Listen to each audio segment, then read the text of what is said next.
Oi pessoal, estamos iniciando mais uma aula e nessa aula nós vamos aprender a trabalhar com camadas que vão nos acompanhar até o final da nossa modelagem. Um exemplo de como é necessário a gente trabalhar com as camadas é essa planta que a gente já começou a trabalhar e que agora, nas próximas aulas, nós vamos inserir os pilares. Então, para eu inserir os pilares, eu preciso ter uma camada nomeada pilares, tá? Como é que eu faço isso? Então, eu entro aqui no gerenciador de camadas e aqui no sinal de mais, eu crio uma camada nova, por exemplo, paredes, tá? Clicando aqui dentro, eu criei essa camada de paredes.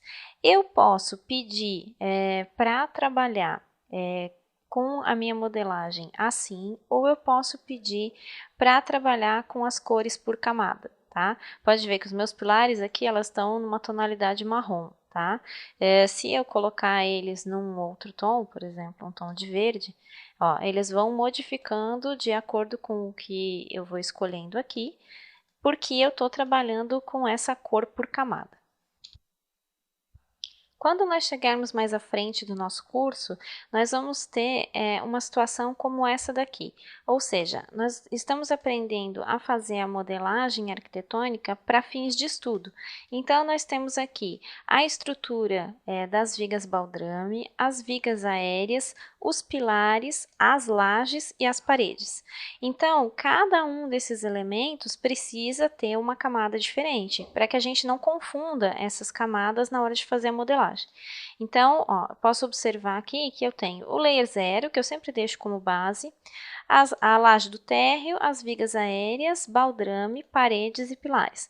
Por que eu tenho que ter isso diferenciado? Porque, por exemplo, se eu quiser desligar a laje do térreo, eu posso. Se eu quiser desligar as vigas aéreas, eu posso. Se eu quiser desligar o baldrame, eu posso. Os pilares a mesma coisa, deixar só as paredes, tá? Geralmente, eu não consigo desligar o layer que está corrente. Ou seja, se eu tentar desligar aqui, ó, ele vai me perguntar, você não pode ocultar a camada atual. Tá? Então, eu tenho que passar para uma outra camada, por isso que eu deixo esse layer 0 aqui, para poder ocultar essa camada aqui. Tá?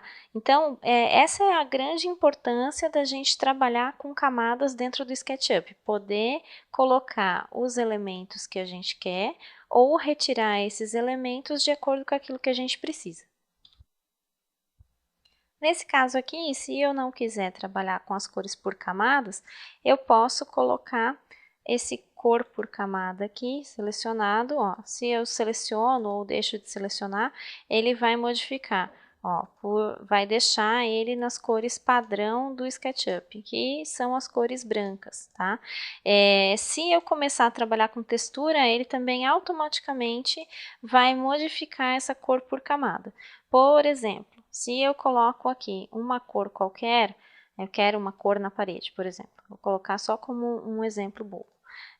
Coloco cor nessa parede, automaticamente ele vai retirar essa cor por camada. Ó, eu selecionei, estou colocando cor nessa parede, então automaticamente ele vai fazer isso. Ó, ele está colocando aqui, você está no modo de cor por camadas, mudanças de material não serão visíveis.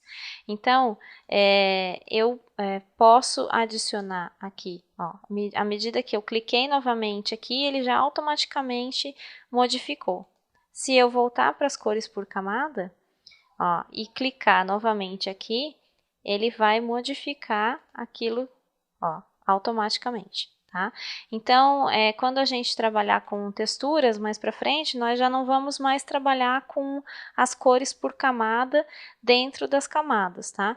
Mas nós vamos fazer isso sim no início da nossa modelagem para que a gente possa ter esse contraste entre o que é estrutura, o que é parede, o que é laje, o que é viga, tá?